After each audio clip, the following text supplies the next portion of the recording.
Hello everyone, I am Sapna and we are starting from database languages. In last video, we have completed till schema and instances. The chapter is database concepts, 13th chapter. So we are starting from database languages. A database has data definition language to specify the data schemas and data manipulation language DML to facilitate the retrieval and update of the data in the database. DML are basically of two types, DDL और DML और DCL, three types के languages होती हैं. दो बताई हैं इसमें भी, DDL और DML. DCL is data control language. DML जो है वो आपकी टू टाइप्स की होती है, again procedural and non procedural. I am reading. It requires that the data and the procedural to obtain those data must be specified by the user. In non-procedural DML, only required data is specified by the user without specifying the procedure to obtain those data. A DBMS provides a specialized language called query language to ask question to the DBMS. For retrieval, we query the database with the query language, which is a part of the DML term. Query language and DML are synonyms. ठीक है. Data पहले है non procedural language. Procedural क्या है कि programme return ना language in large programs written in language, that is called procedural, and non procedural are the small programs. In procedural language, user has to specify what to do and how to do step by step, and program instructions written in a sequence. In non procedural language, user has to specify what to do but not how to do. Procedural languages examples like basic C, Fortran, Java, and example of non-procedural are SQL, Prolog, Lisp.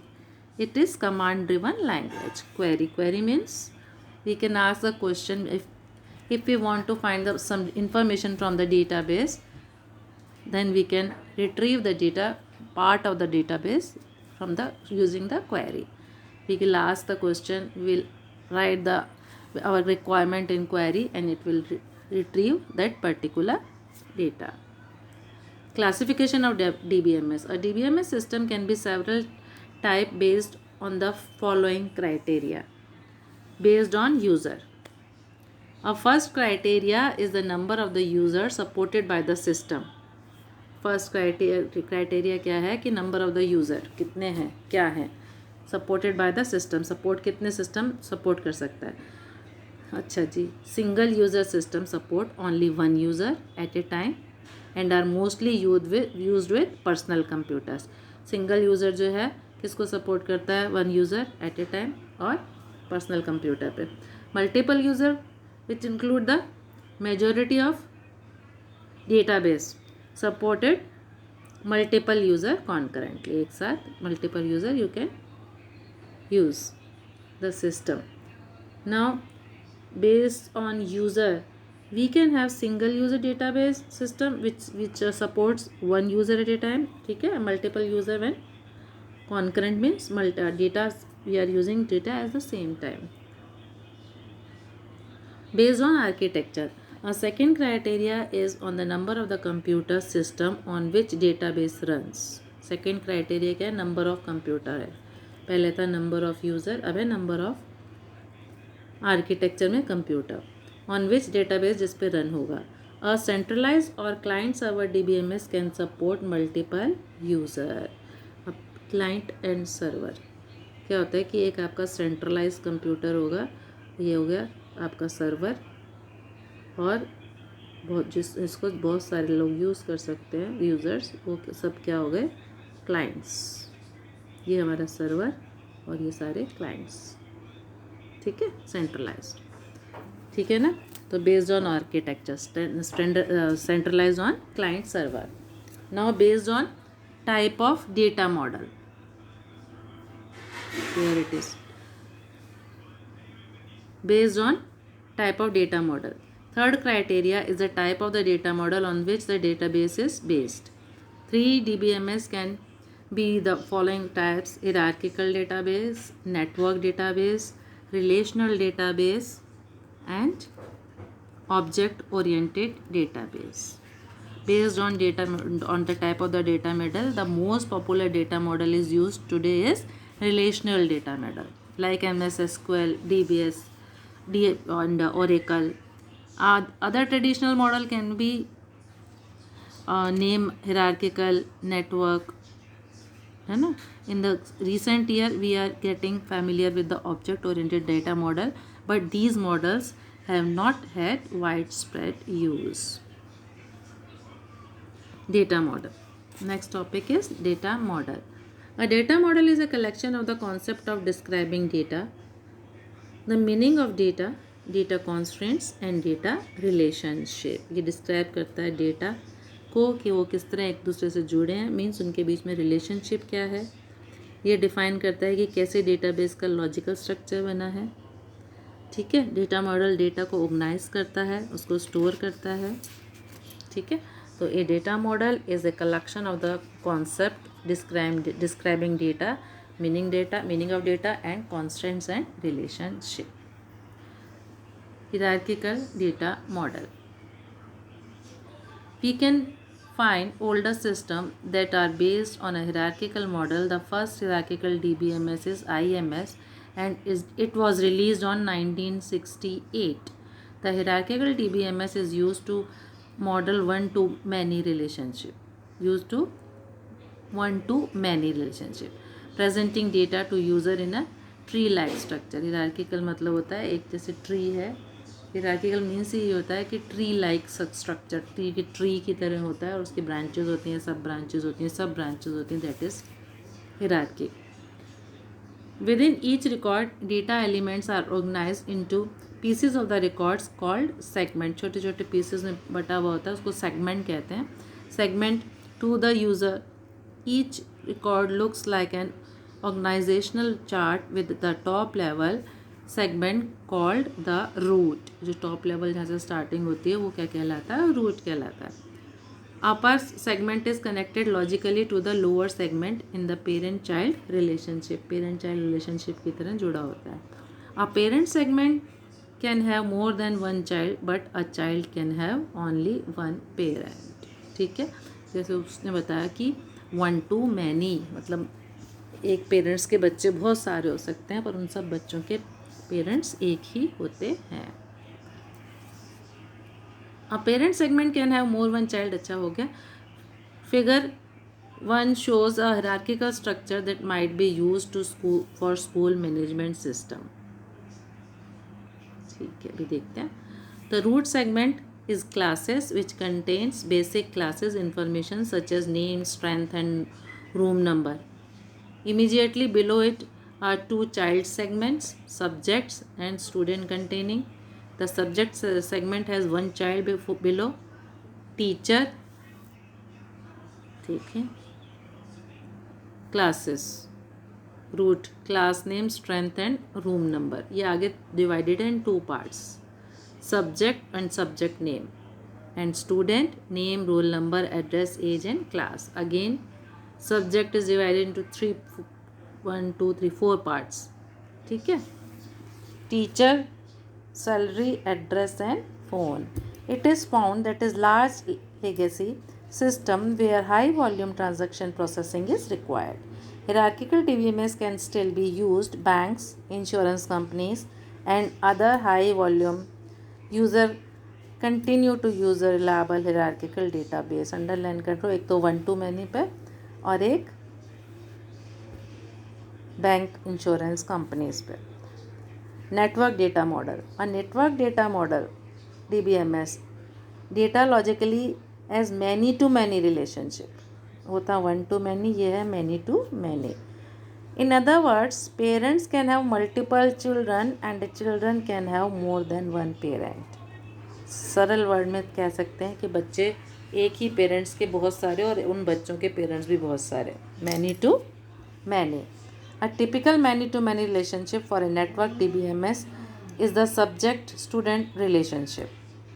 There are many subjects and many students in a class. A student takes many subjects and a subject has many students. Many to many. एक student जो है वो कितने भी subject ले सकता है और किसी भी सब्जेक्ट को बहुत सारे स्टूडेंट ले सकते हैं. Hierarchical and network DBMS are considered outdated and are no longer used for building new database applications. अब ये पुराने हो चुके हैं और आजकल जो हैं डेटाबेस बनाने के लिए हिरार्किकल और नेटवर्क DBMS को यूज़ नहीं किया जा रहा है. Relational database. This is a record based data model. It uses a collection of relation, means collection of tables, to represent data and relationship between data. Each relation has a list of attributes which has a unique name. Each attribute has a domain. Each relationship contains a set of tuples. Each tuple has a value for each attribute of the relation. Duplicate tuples are not allowed. It is the data model used by the mostly current database system. There is a table, for example, student table. Roll number 101, 5, 9, 120 and 135. Name Harish, Kailash, Manish. Looks ठीक है. Age and address. कहीं पे भी ये देखना है कि क्या इसमें कहीं आपकी वैल्यू जो है डुप्लीकेट हो आ रही है क्या, क्योंकि duplicate tuples are not allowed, है ना. तो उसमें क्या बताया उसने कि आपके जितने भी कॉलम्स हैं विच हैज़ यूनिक नेम है. ईच एट्रीब्यूट हैज़ ए, सबका अपना उनका टाइप है. Each relation contains a set of tuples. हर एक टेबल में रोज़ हैं. ईच टपल हैज़, सभी टपल्स में जो है वैल्यूज़ हैं. ठीक है. और डुप्लीकेट वैल्यू अलाउ नहीं है. ये आपका हो गया relational data model for the student database. Database design steps और phase. Designing a DBMS application for any enterprises should follow some phases. Requirement analysis. In this phase, data needs to an organization is identified. क्या काम करवाना है देखा जाता है पहले. सबसे पहले कॉन्सेप्चुअल में क्या होता है, उसका डिज़ाइन तैयार किया जाता है ER मॉडल के थ्रू. लॉजिकल फेज में क्या होता है कि map into the implementation data model of the database system that will be used for relational database model. ठीक है. फिर स्कीमा रिफाइनमेंट में होता है आपका. रिफाइनमेंट में नॉर्मलाइजेशन अप्लाई किया जाता है. अभी नीचे सब आएगा, सब समझ आ जाएगा. This phase is specified the physical feature of the database, मतलब इंटरनल स्टोरेज स्ट्रक्चर सबसे बॉटम जो होता है, view, form of the file organisation. ER model. और देखना है हमको what is ER model. ER model, relationship, entity relationship model, is a popular conceptual data model. The model describes data to be stored in the constraints over the data. ER model views the real world as a collection of entities and relationship among entities. An entity is an object in the real world, can be differentiable from other objects. ER model जो है वो है ER model defines the conceptual view of database. At view level the ER model is considered a good option for designing database. ठीक है. Entity means name of table. Attribute means name of column. ER diagrams दिए हुए हैं इसमें, या कि हाँ diagram बनाते टाइम हमें जब जो भी शेप को यूज़ करना है उसका मीनिंग क्या है. जैसे कि रेक्टेंगल्स किसके लिए हैं, एंटिटी सेट के लिए. एलिप्स किसके लिए हैं, रिप्रेजेंट एट्रीब्यूट्स. जैसे आपने फ्लो चार्ट पढ़ा होगा तो फ्लो चार्ट में भी हम सारे ओवल और रेक्टेंगल और वो सब यूज़ करते हैं ना, सेम वैसे ER मॉडल है. तो डायमंड्स किसके लिए, represent relationships. Single line between attributes और entity set and entity set two and relationships set link बताता है. Double ellipse multi valued attribute होगा तो. डैश्ड कोई डिराइव्ड एट्रीब्यूट है. टोटल पार्टिसिपेशन किससे आएंगे, आपकी डबल लाइन से. और डबल रेक्टेंगल रिप्रेजेंट है वीक एंटिटी. ठीक है.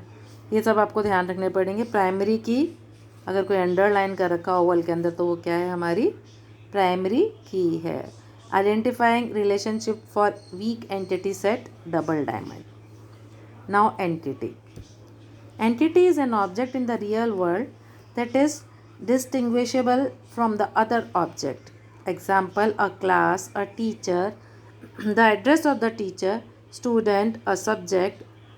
An entity is described using a set of attributes. Each attribute has a domain of possible values. Entity.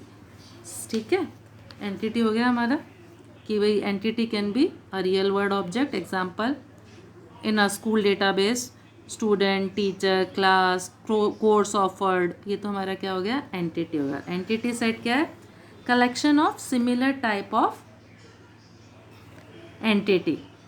ठीक है, collection of similar type of entity. An entity set is a collection of entities of similar object, same type के. In the entity set, values of attribute are used to distinguish one entity from another to of same time. For each entity set, we should identify a key. A key is a minimal set of attribute that uniquely identify an entity in a set. All entity in a given entity set have the same attribute in the value may be different. ठीक है, एक entity है आपकी, मतलब आपका table है, table में जितने भी आपने कॉलम लिए हैं वो आपके एट्रीब्यूट हैं. और एंटिटी सेट जो है वो क्या है, कलेक्शन ऑफ द एंटिटीज़, आपके सिमिलर ऑब्जेक्ट की एंटिटीज़ का कलेक्शन है. अभी नीचे सारे एग्जांपल्स आते जाएंगे और क्लियर होता जाएगा. Representation of entity set and attribute in ER diagram. An entity set can be represented as rectangle. अगर रेक्टेंगल दिया हुआ है तो वो क्या कहलाता है, एंटिटी सेट. ठीक है, चले एंटिटी सेट पे. और एग्जाम्पल ऑफ स्टूडेंट एंटिटी, नीचे स्टूडेंट है वो एंटिटी है क्योंकि रेक्टेंगल में दे दिया उसको एंटिटी है तो. और उसके जो कॉलम्स हैं वो जो है वो एट्रीब्यूट हैं और वो किस में आ गए, ओवल शेप में आ गए. Roll number, name, age and phone. ठीक है. Different attribute types. Attributes are properties of entities and relationship like attribute of tuples or object. Attribute can be following type and represented as oval in ER diagram. Attribute जो है वो oval diagram में show होते हैं. Simple and composite attribute. Simple attribute, this kind of attribute contain a single value. Above student, जो ऊपर देखिए table, entity, roll number, age, these are simple attribute. And the composite attribute, this kind of the attribute contains several component. For example, student name attribute contain first name, middle name, last name. ठीक है, मतलब अगर जैसे आपका simple they रखा है तो वो क्या होगा, जैसे सिंपल ऊपर दे रखे हैं आपके नेम, एज, रोल नंबर, ये सब सिंपल है. अगर वो कह रहा है कि अगर उनका भी आगे वो डिवाइड हो रहे हो तो वो क्या कहलाएंगे, कॉम्पोजिट. जैसे नेम है तो नेम के भी आगे 3 बन रहे हो, first name, middle name, last name. ठीक है ना, अजय कुमार शर्मा. ठीक है, ऐसे अलग अलग स्टोर हो रहा हो तो वो क्या होगा, आपका कंपोजिट हो गया. Now graphical representation in ER diagram. Example of student entity and it's attribute. Student name, देखो ये कर दिया ना इसने, कंपोजिट वाला दिखा दिया. एंटिटी कि आप आपके जो स्टूडेंट नेम है उसमें उसको 3 में डिवाइड कर दिया. फॉर क्या, first name, middle name and last name. ये हो गया आपका multi valued attribute. This kind of attribute contains more than one value. For example, phone attribute contains many mobile numbers, landline number, office number. ये हो गया multi valued. Graphical representation in ER diagram. Example of student entity and it's phone attribute.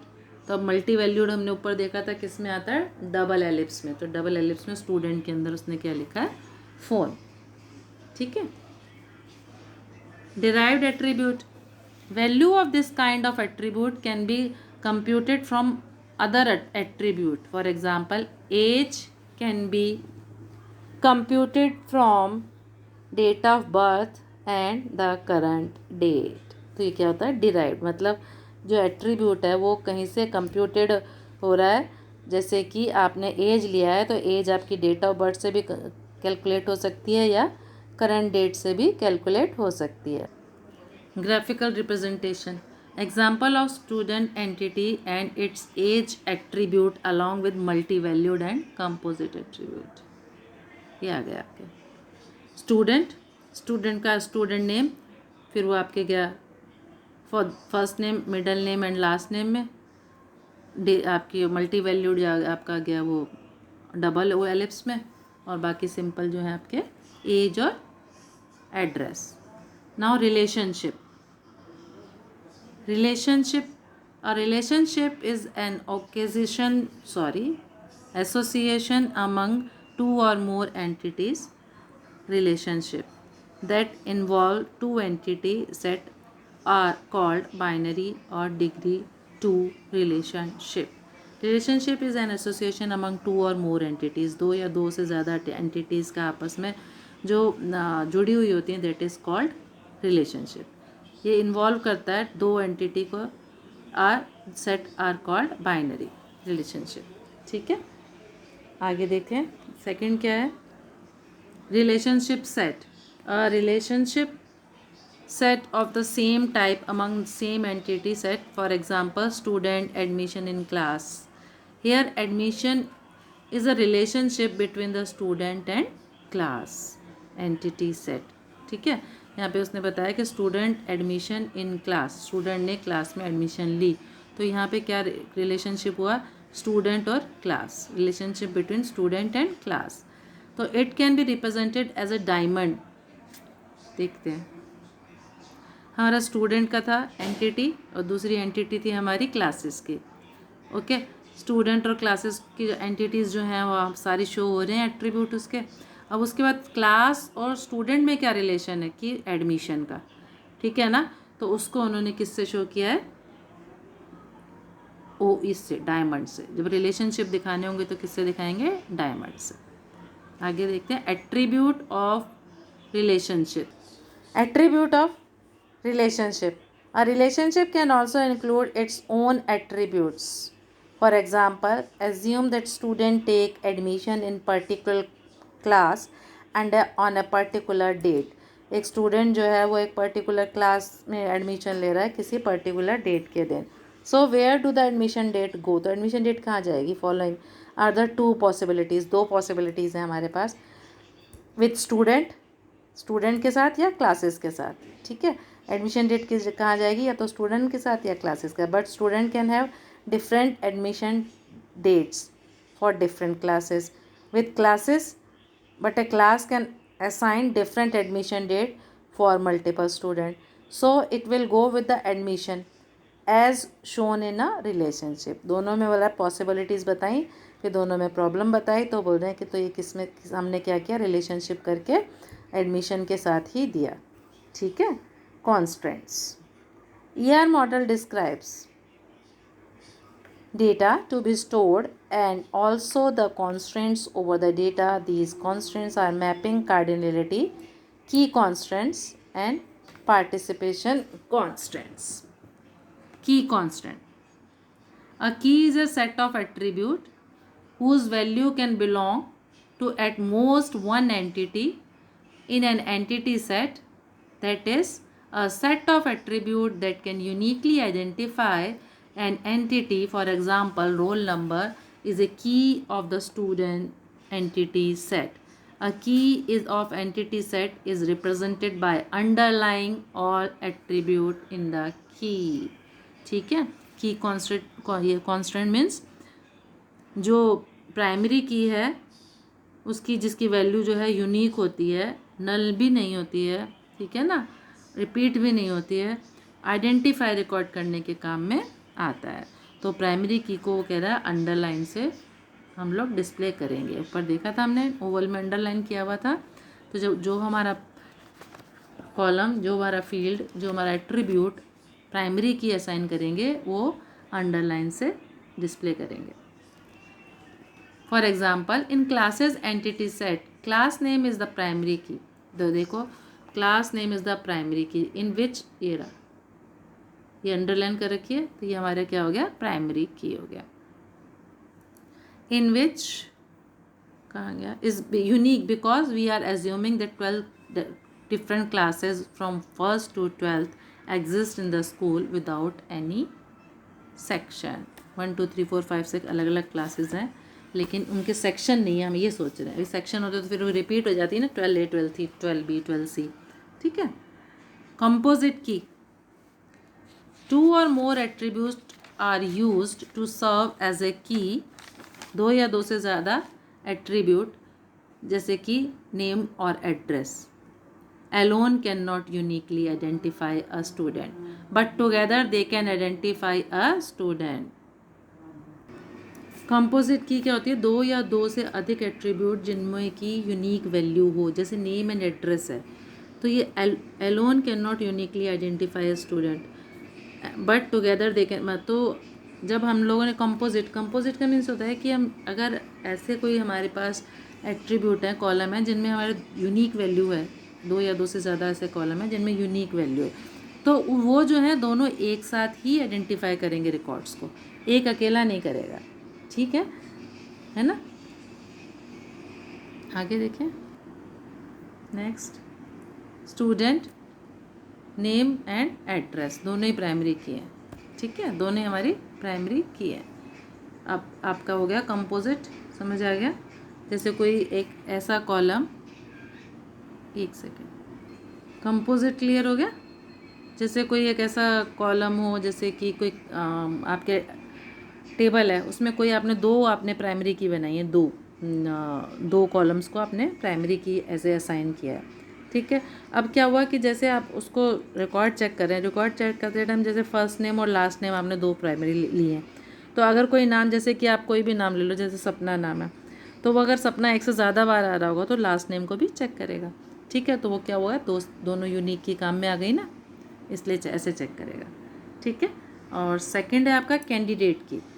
Candidate key, a minimal set of the attribute that uniquely identifies an entity set is called candidate key. Roll number and student name, address, both are 2 candidate keys, but the roll number, student name is not a candidate key. If there are many candidate keys, we should choose one candidate key as a primary key। चलो आपको example से समझा देते हैं। Name, एक table है, उसमें आपका नेम, एड्रेस, आधार कार्ड, फ़ोन नंबर ये दिया हुआ है, ठीक है। तो यहाँ पे क्या हुआ, आपका जो 2 कीज़ है, 2 आपके कॉलम्स ऐसे हैं, 2 रिकॉर्ड्स ऐसे हैं जिसमें कि आपकी यूनिक वैल्यू है, जैसे फ़ोन नंबर और आधार कार्ड। तो फ़ोन नंबर या आधार कार्ड कोई भी एक प्राइमरी की बन सकता है रिकॉर्ड आइडेंटिफाई करने के लिए। ये तो हो गई आपकी कैंडिडेट की। कंपोजिट जो थी वो आपकी एक से अधिक कीज़ का सेट था, तो वो कंपोजिट हो गया, ठीक है ना। अब आगे देखते हैं, मैपिंग कार्डिनलिटी कॉन्स्टेंट्स, इसको नेक्स्ट वीडियो में लेते हैं। यहाँ तक हो गया हमारा कैंडिडेट की तक, ठीक है। Okay, thank you.